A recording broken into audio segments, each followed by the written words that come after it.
सुप्रभात प्यारे बच्चों।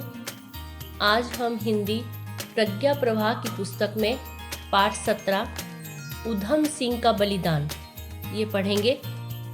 उधम सिंह एक क्रांतिकारी थे जिन्होंने देश के लिए अपने आप को समर्पित कर दिया था, या वो ये भी कह सकते हैं कि देश के लिए उन्होंने अपने आप को बलिदान कर दिया था। तो यहाँ पर इस पाठ में हम उधम सिंह के बलिदान के बारे में पढ़ेंगे। सबसे पहले पढ़ते हैं कि उधम सिंह का जन्म कहाँ हुआ था और वो किसके पुत्र थे, उनके बारे में पढ़ते हैं। ठीक है, स्टार्ट करते हैं। 26 दिसंबर 1899 पटियाला के सुनाम गांव में देश के एक ऐसे सुपुत्र का जन्म हुआ जिसने भारत माता की आज़ादी के लिए स्वतंत्रता की बलिवेदी पर अपने प्राणों की आहुति दे दी। अब देखो यहाँ पर क्या बताया गया है। पहले उनका जन्म कहाँ हुआ और कब हुआ ये बताया गया है। उनका जन्म कब हुआ? 26 दिसंबर 1899 में। और कहाँ हुआ? पटियाला के सुनाम गांव में। तो दो प्रश्नों के उत्तर यहाँ पर हो गए। उसके बाद उन्होंने क्या ऐसा किया कि उनको हम सब याद करते हैं। उन्होंने भारत माता की आज़ादी के लिए, जब अंग्रेजों ने जो है गुलाम कर रखा था भारत को, या अंग्रेजों का राज था भारत पर, तो तब इन्होंने उनसे आज़ाद करवाने के लिए, अपने भारत को आज़ाद करवाने के लिए लड़ाई लड़ी और उसकी स्वतंत्रता के लिए अपने प्राणों की भी आहुति दे दी। उधम सिंह राम मोहम्मद सिंह आज़ाद के नाम से जाने जाते थे। क्यों जाने जाते थे? क्योंकि वो सभी धर्मों को एक समान मानते थे। हिंदू धर्म, मुस्लिम धर्म, सिख धर्म, वो सिख धर्म के थे, परंतु वो हिंदू धर्म को भी उतना ही समान मानते थे और मुस्लिम को भी। तो सभी धर्मों को एक समान मानते थे, इसलिए उनका नाम राम मोहम्मद सिंह आज़ाद के नाम से वो जाने जाते थे। इनका नाम तीनों धर्मों, हिंदू, मुस्लिम और सिख की एकता का प्रतीक है। उनकी वीरता और देश के लिए समर्पण को देखकर उन्हें शहीद आजम सरदार उधम सिंह के नाम से भी जाना जाता है।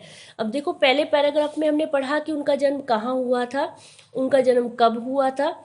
ठीक है, दूसरे पैराग्राफ में हम पढ़ रहे हैं कि उनको दो नामों से और जाना जाता था। नाम तो उनका उधम सिंह था, परंतु उनके दो और नाम थे। तो वो कौन कौन से थे? राम मोहम्मद सिंह आज़ाद और दूसरा नाम था शहीद आजम। ये याद रखने योग्य बात है कि उधम सिंह के दो नाम कौन कौन से थे? राम मोहम्मद सिंह आज़ाद और दूसरा नाम था उनका शहीद आजम सरदार उधम सिंह। ठीक है, ये दो नाम जो है प्रश्नों में भी बाद में हम पूछ सकते हैं इसके। उनका जन्म एक किसान परिवार में सरदार निहाल सिंह के घर हुआ था। अब देखो, निहाल सिंह के घर में हुआ तो सरदार निहाल सिंह उनके पिता थे। ठीक है, एक किसान थे और उनके घर में उनका जन्म हुआ था। वे रेलवे फाटक क्रॉसिंग पर चौकीदार की नौकरी करते थे। कौन करते थे? उनके पिता का नाम क्या था? सरदार निहाल सिंह। तो वो रेलवे फाटक पर चौकीदार थे। ठीक है, जब वो अभी 2 वर्ष के भी नहीं हो पाए थे तो उनकी माँ का, और 8 वर्ष के होने तक उनके पिता का देहांत हो गया। मतलब अभी वो 2 वर्ष के भी नहीं हुए थे तो उनकी माता का देहांत हो गया, और जब वो 8 वर्ष के हुए तो उनके पिता का देहांत हो गया। समझ रहे हैं ना कि वो अभी 2 साल के थे तो उनकी मदर की डेथ हो गई, और उसके बाद उनके 8 साल में उनके फादर की भी। तो अब कौन बचे? इसके बाद उधम सिंह और उनके भाई मुक्ता सिंह, ये 2 भाई थे। उधम सिंह और इनके जो भाई थे वो थे मुक्ता सिंह। तो ये दोनों बच्चे, अब मम्मी पापा नहीं रहे थे तो ये क्या हुए? अनाथ हो गए। तो फिर वो एक अनाथ आश्रम में चले गई। मुक्ता सिंह अमृतसर के एक अनाथ आश्रम में पले बड़े हुए। मतलब जब घर में कोई नहीं था पालन पोषण के लिए तो इनको अनाथ आश्रम भेज दिया गया। जिनके माता पिता नहीं होते उनको अनाथ कहा जाता है, और जो एक अनाथ आश्रम होता है वहाँ ऐसे ही बालक पलते हैं या उनका पालन पोषण किया जाता है जिनके माता पिता नहीं होते। तो इनको भी अनाथ आश्रम भेज दिया गया। जब वो मात्र 18 वर्ष के थे, अब देखो यहाँ ध्यान दो कि जब वो 2 वर्ष के थे उनकी माताजी का देहांत हो गया, जब वो 8 वर्ष के थे तो उनके पिताजी का देहांत हो गया, और जब वो 18 वर्ष के थे, 18 ईयर्स के, 18 वर्ष के थे, तो उनके भाई जो थे, क्या नाम था भाई का? मुक्ता सिंह, उनका भी देहांत हो गया। अब वो अकेले बच गए। उन्होंने उस आश्रम में बहुत सारी कलाएं सीखी। कलाएं मतलब बहुत सारी चीजें सीखी। अब आश्रम में रहते थे तो बहुत सारा उन्होंने ज्ञान लिया वहां से। 10वीं पास करने के बाद 1900, अब उन्होंने 10th पास कर ली यहाँ पे, और 1919 में उन्होंने आश्रम छोड़ दिया। ठीक है, जब उन्होंने 10th पास कर ली तो उन्होंने आश्रम को, अनाथ आश्रम को छोड़ दिया। 13 अप्रैल 1919 को 20,000 के ऊपर निहत्थे भारतीय ब्रिटिश सरकार तथा उनके कॉलोनियल रूल और डॉक्टर सहजपाल की गिरफ्तारी के विरुद्ध प्रदर्शन के लिए अमृतसर के जलियांवाला बाग में एकत्रित हुए थे। अब क्या हुआ, जलियांवाला बाग पता है ना, अमृतसर में है। तो वहां क्या हुआ कि 13 अप्रैल 1919 को सहजपाल की गिरफ्तारी कर दी गई थी। कॉलोनियल रूल और कुछ ऐसा रूल ब्रिटिश सरकार द्वारा पारित किया गया था। तो उसके जो विरुद्ध प्रदर्शन करने के लिए वहां के लोग जो थे वो उस जलियांवाले बाग में इकट्ठे हुए थे प्रदर्शन करने के लिए। अब अमृतसर के जलियांवाला बाग में एकत्रित हुए थे। उधम सिंह और उनके अनाथ आश्रम के कुछ साथी उस भीड़ को पानी पिला रहे थे। अब 20,000 के करीब लोग थे वहां पर इकट्ठा हुए हैं। तो जो उधम सिंह थे और उनके अनाथ आश्रम के जो उनके फ्रेंड्स थे वो सभी को पानी पिलाने का काम कर रहे थे। तभी अंग्रेज सेना के 90 सैनिक जो राइफलों से लैस थे, मतलब अंग्रेजों का राज था, तो अंग्रेज सेना क्या हुआ, 90 सैनिक थे जो राइफलों से लैस थे और 2 गाड़ियां जिस पर मशीन गने थी, उस बाग के अंदर प्रवेश करने लगी। प्रवेश मैंने अंदर आने लगी। अब बाग का गेट इतना छोटा था कि गाड़ी अंदर नहीं जा सकी। बाग का एकमात्र द्वार बंद हो गया। अब गाड़ी वहां पर रुक गई तो गेट जो बंद हो गया, छोटा ही गेट था और उस पर गाड़ी आकर अड़ गई और उसमें मशीन गने लगी हुई थी। तो बाग का गेट इतना छोटा था कि गाड़ी अंदर नहीं जा सकी।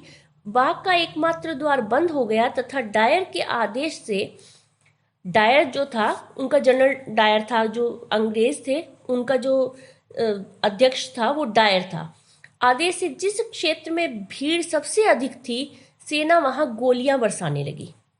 अब यह आक्रमण 10 से 15 मिनट तक चलता रहा। वहां से भागने का कोई भी रास्ता नहीं था क्योंकि जो एक छोटा सा रास्ता था वहां पर गाड़ियां अड़ी हुई थी और वो गेट छोटा था और बंद हो गया था। उसमें 1,000 से 1,200 तक लोग मारे गए और हजारों घायल हुए। यह हत्याकांड सरकार की पूर्ण सहमति से पंजाब के गवर्नर माइकल ओ डायर, ये नाम है जो उनका गवर्नर था अंग्रेज सेना का, माइकल ओ डायर ने भारतीयों को सीख देने के लिए और पूरे पंजाब में दहशत फैलाने के लिए किया था। मतलब अपना खौफ फैलाने के लिए, डर फैलाने के लिए कि भारतीय हमसे डरने लग जाए, उसके लिए उन्होंने वहां पर ये जो है काम किया था। अब इस घटना ने उधम सिंह को पूरी तरह झकझोर दिया।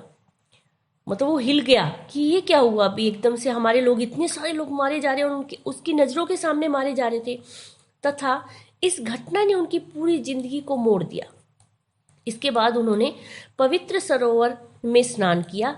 वहीं पर सरोवर है, थोड़ी दूर पास जाकर ही सरोवर है, स्वर्ण मंदिर जो है, स्वर्ण मंदिर का सरोवर है, तो वहां उन्होंने स्नान किया और स्वर्ण मंदिर के सामने मौन प्रतिज्ञा की, यानी मन मन में ही सोच लिया कि इसका बदला लूंगा और अपने राष्ट्र का पुनः गौरव स्थापित करूंगा। मतलब वो पहले वहां पर गए, स्वर्ण मंदिर गए और नहाए और उसके बाद उन्होंने जो है एक प्रतिज्ञा ली मन ही मन में कि मैं जो ये जनरल डायर ने हमारे लोगों को मारा है ना, मैं इसका बदला जरूर लूंगा। ठीक है, अब राष्ट्र के प्रति कितना उन्माद रहा होगा उनके मन में, उन्माद मैंने अपने देश के प्रति कितना प्यार रहा होगा या कितना गुस्सा रहा होगा उनके मन में। वे अनेक बार जेल गए, अंग्रेजों के विरुद्ध अनेक गुप्त गतिविधियों में सम्मिलित हुए। जलियांवाला बाग की जघन्य घटना के ठीक 21 वर्ष बाद 1940 में, अब देखो 1919 में वो जलियांवाला बाग की घटना हुई थी, अब 1940 में 21 वर्ष हो चुके थे। इस घटना के अपराधी माइकल ओ डायर को लंदन जाकर, लंदन में गए, कौन गए, उधम सिंह, और उन्होंने वहीं जाकर माइकल ओ डायर को कैक्सटन हॉल में गोली मार दी। ठीक है, लंदन गए और कैक्सटन हॉल में वो था माइकल, और उसको उन्होंने गोली मार दी। और यही प्रतिज्ञा ली थी ना कि इसका मैं बदला जरूर लूंगा, और उन्होंने आज अपना बदला ले लिया। इस प्रकार उन्होंने उसकी शैतानी का बदला लिया। इसके लिए 31 जुलाई 1940 को ब्रिटिश सरकार ने उन्हें फांसी दे दी। अब अंग्रेजों की सरकार थी तो उन्होंने तो फांसी देनी ही थी कि हमारे जनरल डायर को मारा है उन्होंने, तो उन्होंने उनको फांसी दे दी। इस कृत्य मैंने काम, इस काम के लिए जब जज ने उन्हें अदालत में सुनवाई के लिए बुलाया और किए जुर्म के लिए पूछा, जब वो अदालत में गए और जज ने उनसे पूछा कि आपने ये जुर्म किया है और आप ये मानते हो आपने ये जुर्म किया है, और पूछा तो उन्होंने कहा ओ डायर ने जो किया था उसके बाद वह इसी प्रकार की मौत का अधिकारी था। उसने कहा कि जो काम ये हमारे भारत में करके आया था ना और हमारे लोगों को मार के आया था, तो उसके बाद तो वो इसी प्रकार की मौत का अधिकारी था, इसलिए मुझे कोई पछतावा नहीं है। उन्होंने अपनी मातृभूमि के चरणों में अपना जीवन समर्पित कर दिया, मतलब उनको फांसी दे दी गई। हम सब भारतवासी उनके बलिदान के लिए शत शत नमन करते हैं। अब ये यहाँ पर हमने इस पाठ में ऊधम सिंह के बारे में पढ़ा, और इसको आप भी पढ़ें, पढ़कर इसको आप घर पर सबको बताएं कि कौन ऊधम सिंह थे, कब उनका जन्म हुआ था। और जब आप इस कहानी को पढ़ लोगे, ये अच्छी है, भक्ति की कहानी है, पढ़ लोगे तो उसके बाद से प्रश्न उत्तर आप स्वयं से भी कर सकते हैं। उसके बाद आप इसके शब्दार्थ याद करोगे। ठीक है बच्चों, धन्यवाद।